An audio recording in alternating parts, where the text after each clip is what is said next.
an X-ray to find out what is inside.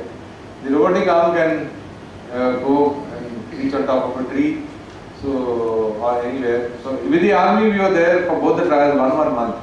Every day it was a different trial given to us, and for us it was like an India-England match because the UK robot was there and we had to win. So we used to be at night cleaning the robot, oiling it, polishing it, charging the battery. You know, like kal jeetna hai, we have to anyway win. So we had a good time, very tough time, strenuous. People used to be so tired because the heat of Jammu was killing actually more than anything else. We was sweating, and there was one colleague of mine who knew nothing. He heard of Jammu and Kashmir and Srinagar. He had got a sweater along with him. So poor guy. He thought he didn't Google and see the temperature, so he was thinking he's going to a nice cold place.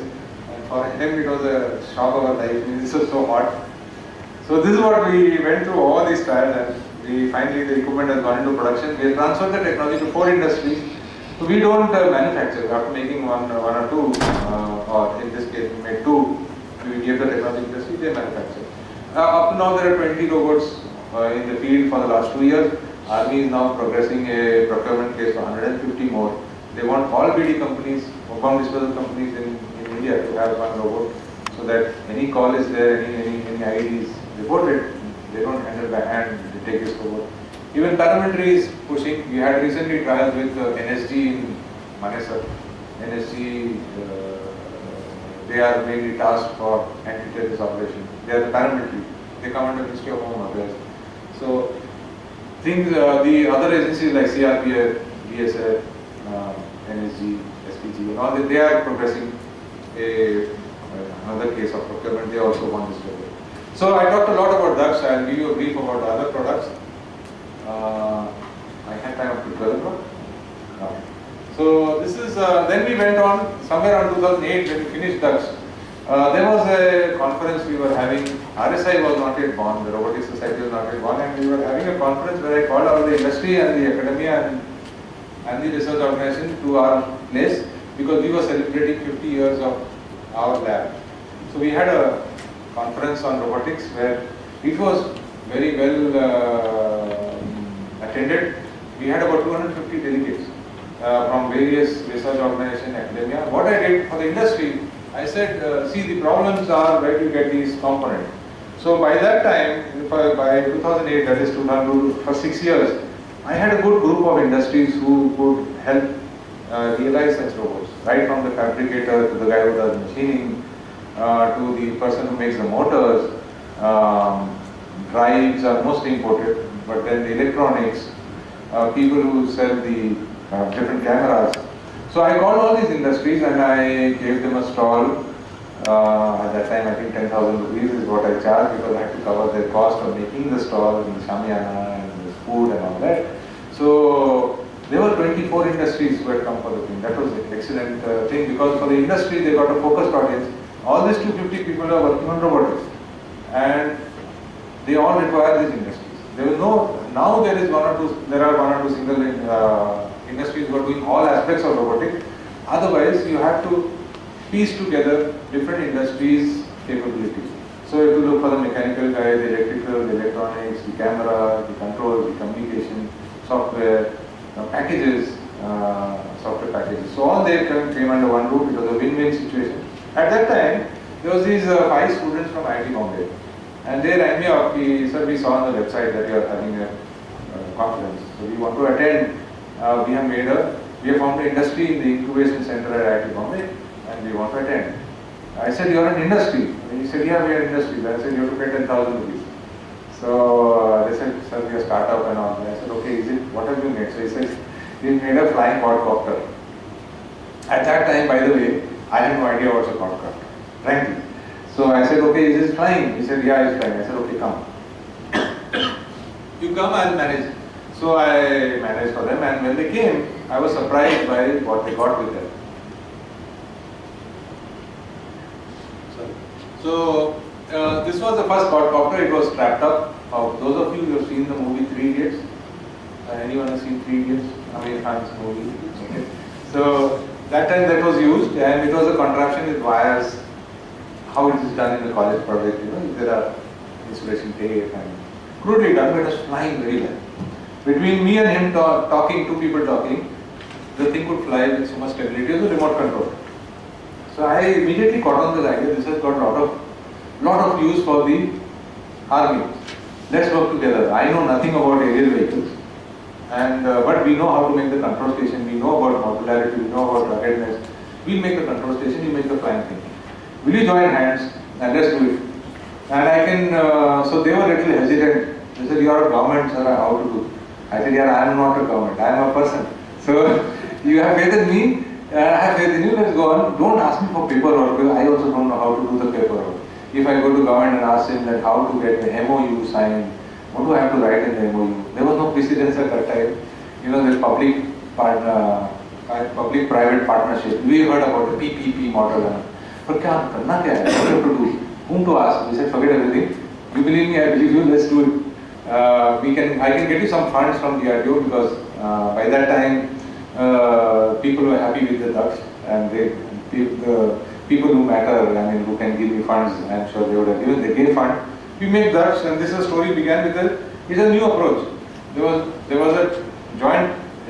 After all, they're a company, and these 5 boys, young, just passed out of the youngest one passed out previous year, and the eldest one was 2 years passed out or 3 years passed out. So they were about, how much we did? 27, 28 age group. And we started making this, and we called it Netra. We worked for 3 years, 2008 to 2011 we worked together. And today it is a complete product. It weighs 3.5 kilos, it has 4 kilometers line of sight range. It has an endurance of 45 minutes. It has now gone up to 50 to 1 hour. Of course, it's vertical takeoff, all of you know about this, but basically, it's got a day camera and a night camera. So at night we use a thermal imager. With that you can see, I'll show you some videos of that. And it's autonomous, so you don't have to fly it like a remote control plane. Okay, so you just see a Google map or your military map, you just point and click that I want to go and see what my friend is doing. So you can click on top of his house, it will go to the top of his house and keep hovering there. So your friend will not be able to hear it. You're flying at 200 meters high. He can't see, can't hear. He or she, I mean, whatever. So cannot see, and you can keep a watch of what's happening. So it's a good tool to have for the students. So anyway, if the battery is running down or the communication fails for any chance, if it gets jammed, it will come back home and land. So you don't lose the aircraft. Because it's an expensive thing, and the ground control is backpack based. There are over 40 in the field today, and Northern Command in Army is just placed order for 200 numbers. It's being used mainly by paramilitary forces today, CRPF, in areas like Gadchiroli, Chhattisgarh. I think this area doesn't have this problem. You had this problem, Veerappan, some time back, I guess. That's over. And of course, the person responsible was from CRPF, Mr. Vijay Kumar, and who had probably neutralized him. And I would like to share this story because how it came into being, I knew nothing about, only I heard something about Veerappan's sandalwood smuggler and all these things. The papers you read, okay. And so then he was heading CRPF at that time. Same Mr. Vijay Kumar who was at one time in these, I think it was Tamil Nadu, right? If I'm not mistaken, I'm not very sure. Somewhere here. So he was the DG CRPF. So he called us for seeing this. We took an appointment that we want to show this quad rotor which can be used for anti-nacelle operation in the jungle. He had all the jungle experience. He had been in these areas.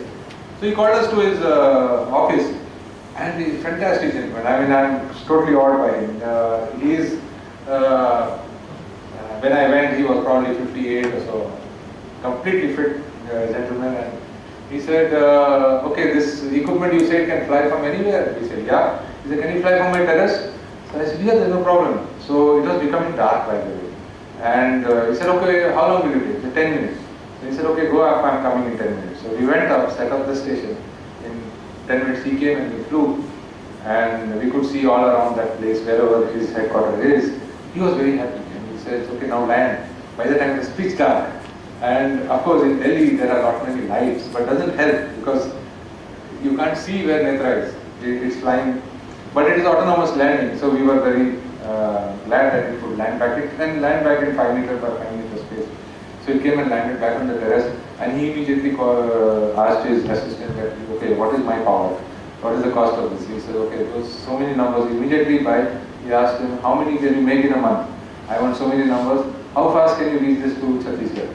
There's a big problem in these areas. So he was a decision maker.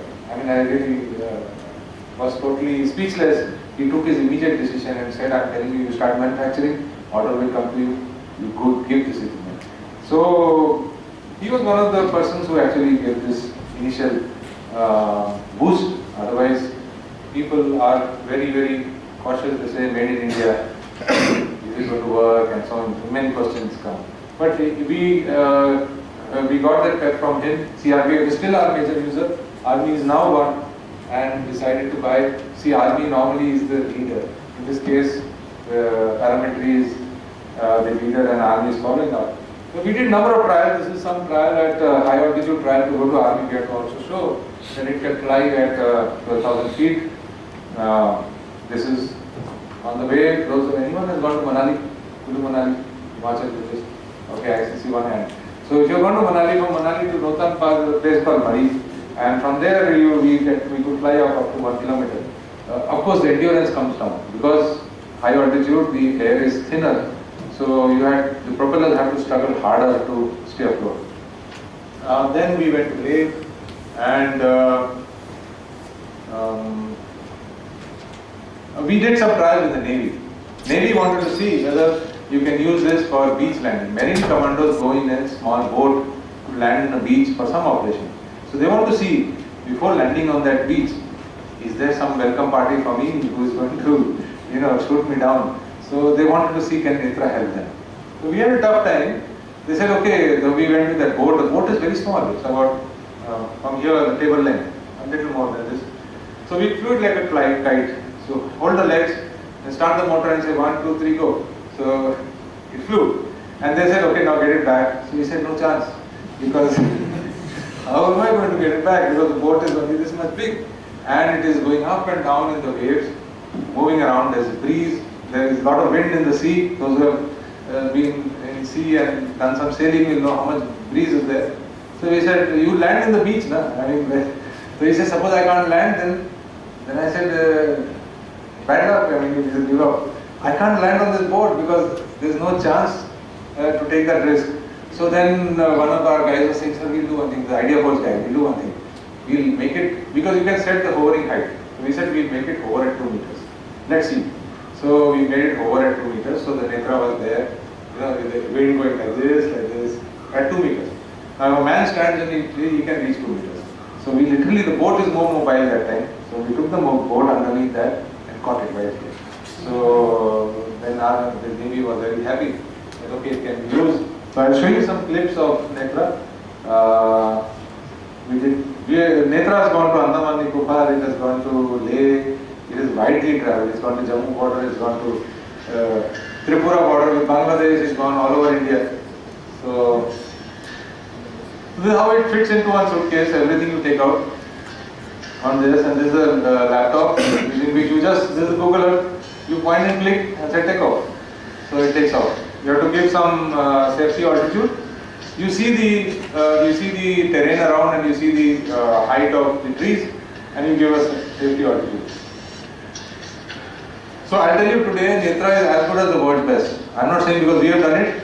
If you can check up, there are 2 parameters which are important. One is the endurance, second is the range.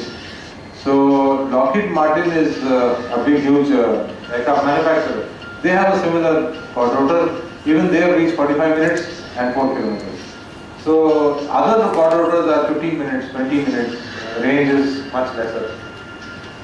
So this is in Powai Lake, what you're seeing. This is covering Mayawati's rally. The Chandigarh police also has got a number of Netras. Chandigarh police had called us to cover the rally, so they are showing how you can spot a crowd, what is happening. In fact, In fact, in Mayawati's rally, we realized that when she came with a huge jammer car, the jammer vehicles.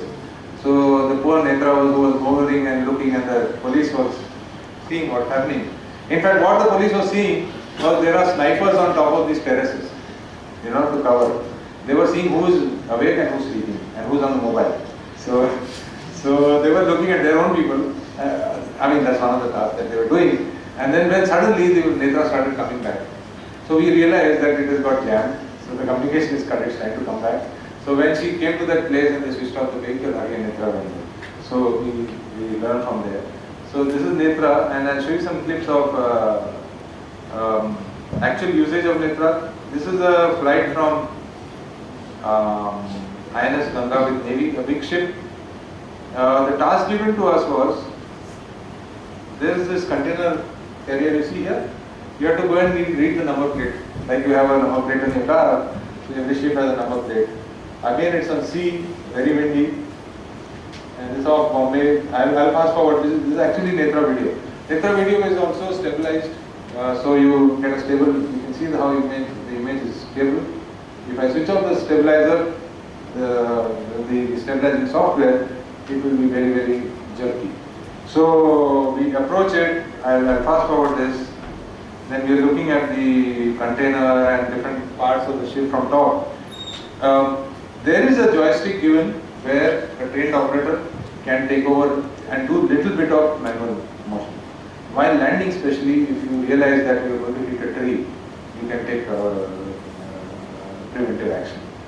So, and the other thing, he has a joystick only, he can turn his camera. He can turn, pan and tilt. So he can tilt the camera and look different places. Otherwise, he doesn't need it. So it's got 10x zoom. And just fast forward more.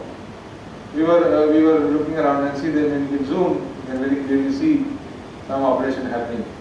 Some guys climbing the tree or in the stairs. There you see the number. It's very, very clear. Navy was very happy that it's very clear. You can read it. Absolutely clear. That is the bridge of the ship. And we were hovering around for so long around the ship, 20-25 minutes, and there's nothing much to do. Probably the captain saw us. So you find what happens here is somewhere here. This man is off duty, and probably this person is on duty, and this guy is off duty and is enjoying. We were all contemplating, is it a bottle of beer he's holding or what is he holding? So that was on the lighter note, and we were having this conversation. So this man goes and sits there and he's enjoying his time off, you see. And then what happens is after some time, you find the captain comes out and calls him up. He says, you come up. So poor guy, then he has to get rid of his bottle. And then he takes the binoculars and he's looking at Netra and they're looking at him. So this is the time Navy said, buddy, let's come back. It's not correct. It was a foreign liner and they might radio that somebody is hovering around us. So we quietly retraced our path. But it was enjoyable, and you also wondering that who's flying this, what's happening. So here I wanted to show you when we have to come back. This is interesting. This is the ship where we took off from. It's also sailing. It's a Navy big ship. So here the challenge was, on the ground control station also there is a GPS. And you have to relay to Netra where to land on a real-time basis. You see your ground control station is moving. And not only that, you have to define the path.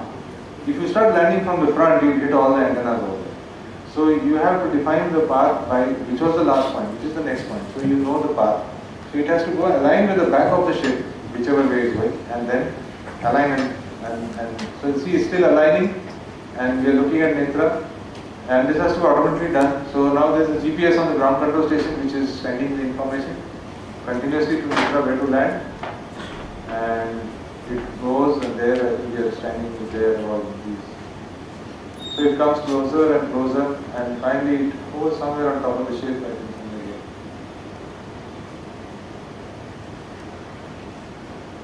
here. Basically it follows the ship, it catches up with the ship and lands. So this was a really challenging thing. How to test it in ground? We had tested it with the car, moving the car, and is the Netra following, and is it coming and trying to land. on the car. Then I'll show you a clip of how Netra is used in by police or such kind of agencies for tracking.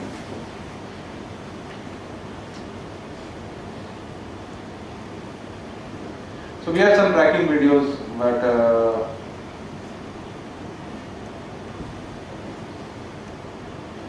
make it full screen now here. So there you mark a car, take up, and then thereafter the tracking algorithm takes over and keeps on moving with that car. Here you mark this bus, and then you find it is lost. Again it finds itself.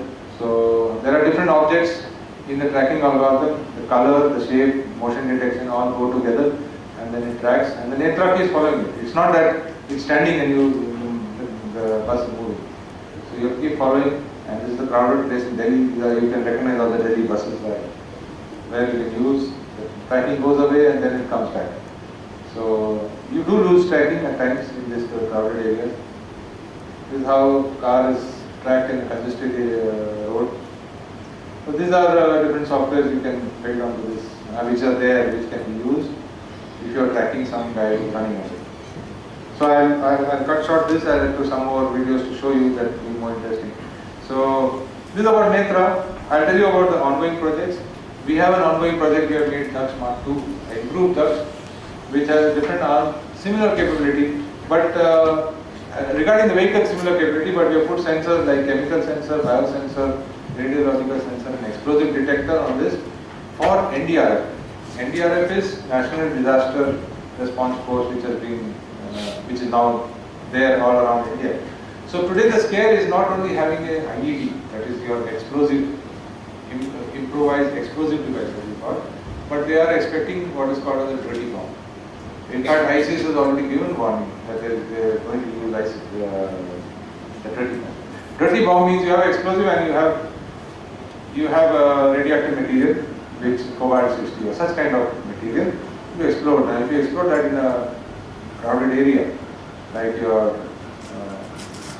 BT station in Bombay or some such kind of thing, what happens is probably not many people get injured. Whoever gets injured and dies is another story, but the whole place will get contaminated and it will take you years to clean it up. So world over there is this fear today that is the dirty bomb is just waiting for us. So in such kind of scenario, you have to be prepared to have a robot ready which can go and sniff a bag to see whether it has radioactive material or chemical or biological. So we have made this. We went for first few trials of this. I'll show you the video of what is. We call it the Daksh spotter because it's trying to spot CBRN. CBRN is chemical, biological, and radiological sensor. So this is what the Daksh, new Daksh looks like. We have improved, changed the material from MS. We have gone to aluminum alloy. Aluminum 6061 grade. The whole body is made out of aluminum now. Some of the wheels are aluminum alloy. The whole arm is made out of aluminum cast section or machine section. Again, most of Daksh now is about 90% indigenous. 10% imported components, rest motors, drives, controllers. We try to use as much possible indigenous. So the arm can extend, go on top or extend. These are the cameras with the pan tilt zoom capability. Initially we had imported this, now we have indigenized this also. The cost is half of import, made completely in India. Even the stepper motors are on that are from India. So nothing, we try to make less and less dependence on any imported component. So this is how the arm rotates and you can go and pick up any object from anywhere. It can pick up 20 kgs, just showing us a briefcase being picked up. This also has a range of 500 meters, and this is not by my group, but one of our groups in the lab have made this explosive containment vehicle, which can take up to 4 kg explosion. So what you do is put it in that containment vessel, which is a low-cost device, and blast it off. So This is Dux Potter. This I wanted to show you is that when you make a product, you have to see all aspects of it. The packaging, I won't go into packaging also, but before packaging comes the human machine interface. You can see this is a typical human machine interface. Now what is this? I got help from the product designer. I'll be frank, I mean we cannot do it because they are trained differently. They are artists plus they are engineers plus they look at it as a product. So I take their help in designing the GUI or HMI. If you can see the buttons, all of them look 3D. They look nice. This is the window on which the video comes. So these are overlaid. When you take the mouse on top, those control to zoom, and like you have in Google Earth, we have made that. And if you see here, the different axes of the arm, there are buttons here. So the user really likes this because he doesn't have to use his head. It's all visual. So you want this forearm to go up, you press there. To back arm to go, press there. Very easy, intuitive way. So the other part is for CBR, we also now got a radiation sensor which is about 100 grams from one of our sister labs in Jodhpur. So we have in Netra we have put this radioactive material sensor or a radioactive radiation sensor, and this can measure the intensity. So if God forbid something happens like Fukushima happens here, you have an equipment which can go from 4 kilometers away. You can measure the amount of radioactive contamination at that point. So, we are also working on a project for Air Force. This is the biggest robot from our lab. Most of the other robots are small. This is a JCB which we are converting and making it teleoperated to cut big bombs. Like when I was telling when the Air Force drops the bomb, then you have to defuse it. So this is how you can cut the bomb using water jet cutting machine. You have an aggressive water jet cutting machine. This machine is imported, not yet universally available. But we are deploying all that on this JCB. It has 7-axis arm. Currently it is under integration, so you can see number of wires and all. It is what we call it is in the ICU now. So it is having many cables and things attached. You have to make it better. So this is just a photograph showing different things. There will be a cutting mechanism, and the nozzle goes around, and the water jet can cut up to 85 mm steel. So any bomb casing is about 15 to 20 mm. So you want to basically cut the fuse from the bomb. If a bomb doesn't explode, the whole bomb, the explosion starts with the fuse getting activated. So if you cut the fuse off, it is safe to handle. So this is something we are doing for Air Force. Projects in pipeline, we have made a smaller one which can get into an aircraft or a train. And first prototype, concept prototype. This is not proven for water ingress, dust ingress and all those things. But a working prototype is what we have already realized. I can show you probably a video of what it looks like. We call it Dux Mini. We have kept the name Dux because I think that's.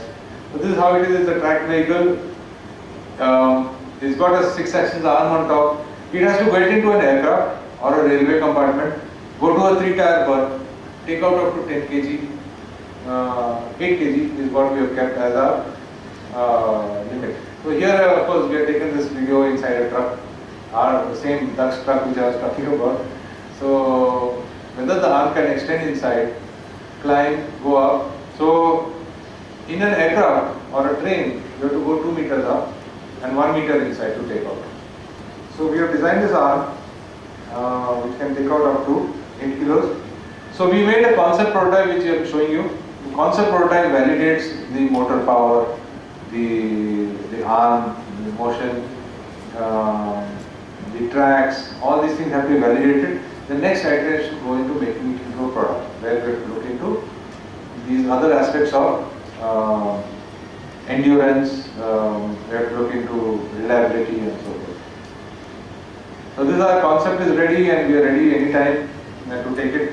I am proposing a project so that again I can get the funds to make this, to realize this. This can also climb stairs going inside a building, and it has a water jet. What is not shown here is we have to fit, actually not fit it. We will fit that water jet disruptor, the water gun on the arm. So in case you want to in situ diffuse it, you can diffuse it.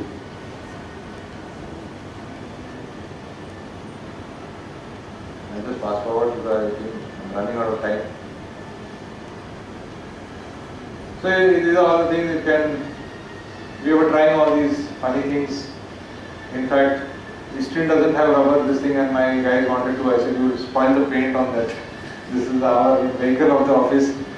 So anyway, they promised me they will not put a scratch on that. So this we are trying, can it open the door? Can it remove any bag which has been left? So we do all these fun things as a game. So let's try this, let's try that. Because when you go to the user, they will give us these things, problems. We know, they tell you this. And this is an explosive container made by my another group in my lab. So you are supposed to put it inside that and then leave it in. And this looks a little bit like a giraffe actually. So this is I patched this video. It's actually of that thing when we tested it for 4 kg explosion. So it has a 2-hour endurance and so forth. Okay, you have the second guy going behind. I'll tell you about that next. I can show you a video which is not very well made because it is not edited and all. We got a chance to get into an aircraft. We wanted to validate whether it can go into an aircraft. So you can see we went into an aircraft.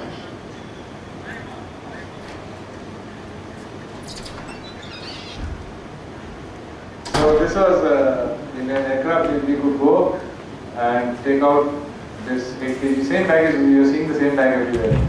So the same bag is actually weighing 8 kg. So we could validate that yes, it goes into the aircraft type. It was a very difficult task to get data, you know. You go into the net, you will not find the data of what is this space in the Boeing aircraft or Airbus and so forth. So what we did was, when we used to go on duty, we used to carry one piece of string. And because you can't take tape there and somebody say, what the hell are you doing? So we used to carry a piece of string in our pocket and nobody is looking and there, no air hostess is there. We used to quietly measure what is the width and tie a knot and come back and say, oh, I found so and so. How much did you find? So, in fact, one such case when we were doing all this, we were 2-3 of us, we were a little bold and we were measuring, bending down, seeing over there is space. So air hostess came and asked, what are you doing? So we had to take her in the side and say, see, we are not doing anything bad, we are just measuring something. So she was very curious that why are we starting to measure and do all these things in the aircraft. So anyway, so these are all the experiences. In fact, we went to Pune station to measure the 3-tier berth height and 2-tier AC, 3-tier AC. What are the berth heights and all that. So we went and asked like good citizen and good law-abiding citizen, went and asked the station master, can we go into any compartment, take a reading, we are coming from DRDO. No, get an official letter. So my guy said, what the hell, official letter? So he went little ahead, went into a compartment to call the measures. So sometimes you have to, improvise, I should say, so that you can, everyone is careful, like, he doesn't get into trouble. So we took all these measurements like that, and you can see our robot goes in. It is not a proper video which is nicely done. There are too many people, but we got only one chance, and our prime objective was to see if the vehicle works, not to make a a shooting, It was not like a movie. So that's why you find all people around. So the prime thing was everyone was on that. So next time when we get a chance, we'll keep all the people out and make a nice advertising video. So anyway, so we have made another one which we call as Daksh Scout. This is a small robot, which also the concept robot is ready. This has got 4 cameras and it can climb stairs, go inside, and endurance of 2 hours. The prototype is ready and concept prototype is working. We are now going into the product mode. So this is a video will show you how it goes. Again, it should climb stairs. Task given is that it should be man-pack carrier. So the weight is now 12 kgs. It's that way rugged. It can be taken. The controller, so control station is like a small tab. On the tab you have the application running. You have the video coming. You see the antennas are sticking out on top over here. So they will not be sticking out. They have to be somewhere else because this vehicle might topple. It's a very small vehicle. So you have the different type of antenna with springs. So so which we want to put on that. Currently like that. So this is how it climbs. The flippers which are, we want to make it even, the other parties want to make it cheap. We don't want to make it very expensive. So any operation going on like what happened in Pathankot and all that, so you can send this and it will quietly, if it can reach where the operation is happening, it can give you live video feedback. The cameras are having night vision capability. So you can go sit under a bed or under a table and quietly give you live video what's happening over there, if it can reach. So this is another of our robots that we are making, right? So we are right from 12 kilos, this one, to 9 kilo is the Daksh Mini, 90, sorry, 12, 90, and then we have Daksh which is about 350 kgs, and we have UXO handling, which is JCB, which is in tons, is probably 3.5 tons. So different kind of robots that we are attempting, and one UAV. So this is how we could see that it could go into any kind of terrain. By the way, this is the kind of bomb we have to defuse. So the operator nicely took it near the bomb to take a nice film. So we went into different kind of terrain, and you see this is loose sand. You can see the sand, and it can negotiate sand. There sometimes you can get bogged down, but then you can use a flipper and extract yourself out of the sand. It requires little operator skill. He has to know what to do at that time. Like even in your car, if you get stuck in mud and you keep on trying to go, you go deeper into mud. So you have to find a way to come out. So these are all trials. So it can go into now. We could validate that it could go into sand, silt, mud, muddy, kind of place, even underneath the truck and so forth. So this is all we're doing. There's one more which I forgot. Okay, this is the weaponized robot that we are making. We call it the gun-mounted robot Adarsh Warrior. We have put a light machine gun and a grenade launcher. This is same. You can see similar Daksh platform. We have removed a robotic arm on top. We have put a turret with 2 axes which can hold 2 guns, one a light machine gun and a grenade launcher. And both these, and this is a weaponized robot, so you have to be careful. So it has got a number of safety features inbuilt. The concept prototype here is just the basic concept prototype. I thought I'd add this slide, which is for this gun-mounted robot, you have to, because I was talking about spin-off, there are certain things which come about while developing these robots. We realized that if the gun-mounted robot is going away from your visual contact range, okay, it is going behind a building or something, where operation is going on, you're not seeing it, and there if it comes under fire, because it's a weaponized robot, how do you know? You can't keep looking at the camera left and right, so we are developing an acoustic vector sensor with CDAC Trivandrum, which it is gunshot detection system. And this is a small one. I mean, this is the size. This is some trial going on in our firing range. We have done firing trials with different guns like 7.62 caliber. We have different kind of guns, AK-47 and INSAS rifle and carbine. And we have been able to detect and tell within azimuth of 2 degree, elevation plus minus 5 degree, and range of 10%, it can tell you where the fire came from. The idea is, you put it on the gun-mounted robot, if the first shot is fired, the gun should salute and immediately to that place from where the fire came from.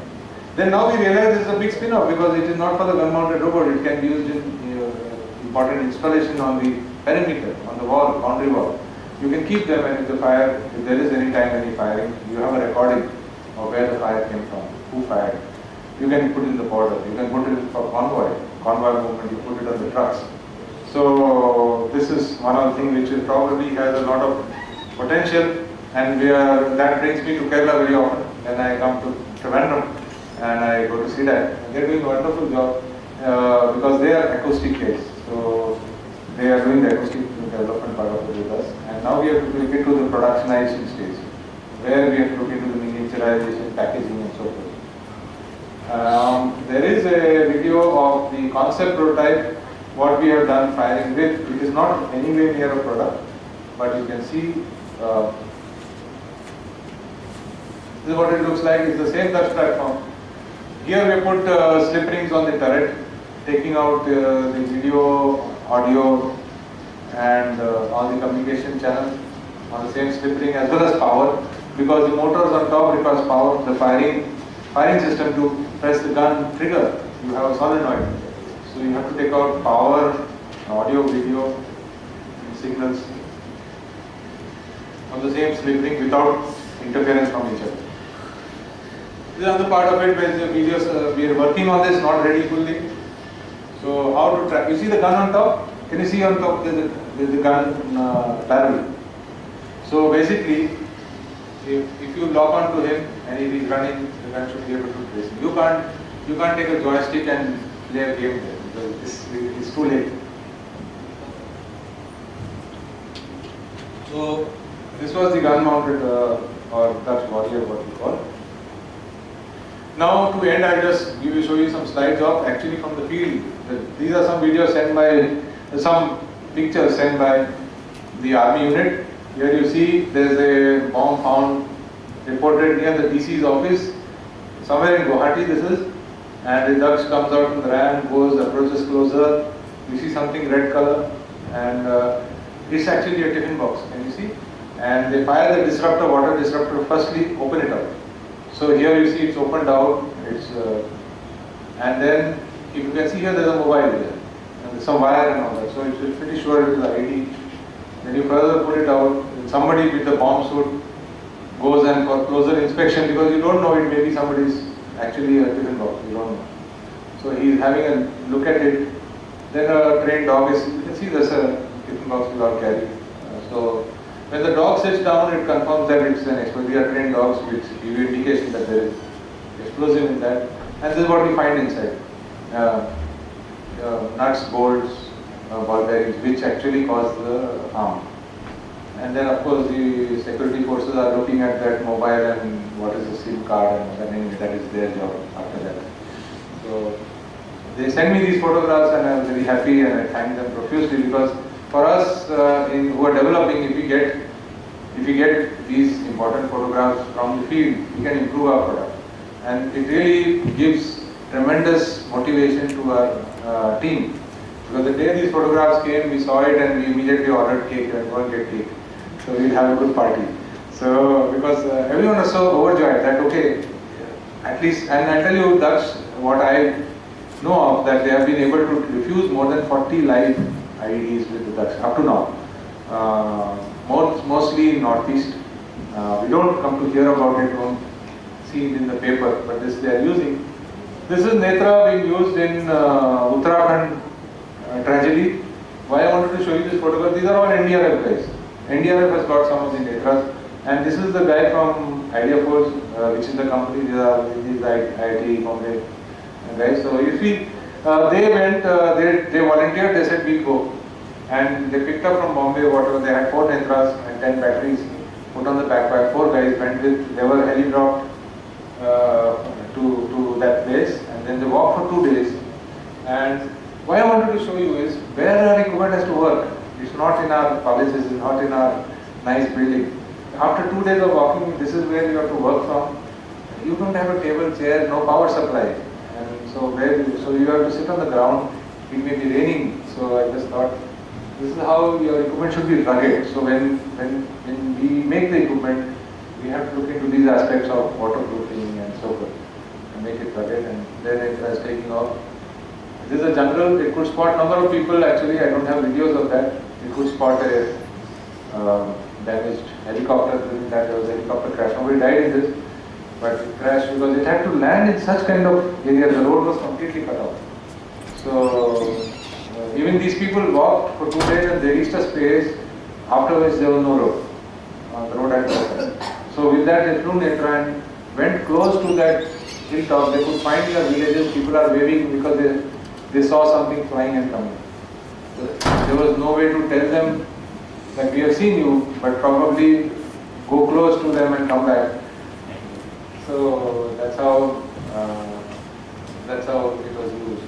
So this is all what I wanted to say and convey to you. So any questions I'll be glad to answer. Anyone can ask me anything. So what type of batteries you are using for? Yeah, so initially in the Dutch we had used lead tin battery. So lead tin batteries are a different type of battery which are used for cranking the the propellers in a aircraft. So, or in a genset. So where you require very high current for short duration. So if you use lead acid and all that just dies. After that, it will never hold charge. So lead zinc battery was what initially we were using, because when our robot climbs stairs, the current goes up to 50 amperes. So which battery can sustain for maybe 5 to 10 minutes or 50 amperes. Rest of the time maybe 8 to 10 amperes. So we were using lead zinc. Now we have gone on to lithium ion, and the lithium ion batteries are much more expensive. Probably how many? 5 times. But then half the weight, half the volume, much more endurance. So we use lithium ion made in Ambala. Ambala is a company who is making lithium ion batteries, buying the cell probably from outside, not Chinese. So, so he is packaging batteries and giving us some batteries with a battery monitoring system inside, and safety, because lithium ion battery packs require the safety and also requires the facility for balance charge and so forth. So we are using lithium ion. Sir, can you please tell about the importance of prototyping in product development? Oh yeah, it's extremely important that we have prototyping. In fact, our prototyping, what I showed you the videos, these were the second iteration. First iteration that we make for any prototyping is a skeletal structure. It has no cover, it has no beautified look or nothing. We make a chassis structure where most of our robots have got a chassis structure to take the loads, So on the chassis structure you will have the motor mounted with a gearbox, you will have the track or whatever system where the wheel is. So we make a skeleton, and that's on the skeleton robot we fit our basic components. First we prove the motors, the drive. On that skeleton we have to prove everything. Whether your track is being able to climb stairs, your robot is being able to climb stairs, is there endurance enough, is something failing? Because number of things fail. It's not usually a fantastic thing that in the first, nothing works in the first attempt, and let me tell you, there will be something or the other which is going to give you a ringing problem. That you realize is the first prototype is the skeleton problem. Then we come to these prototypes. The second step is to cover it up and give it a better look. But internally it is not yet ready.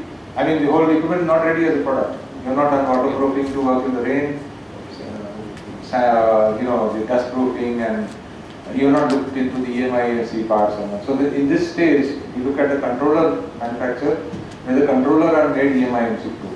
The connectors are changed from normal connectors to mill grade connectors. So they have more reliability.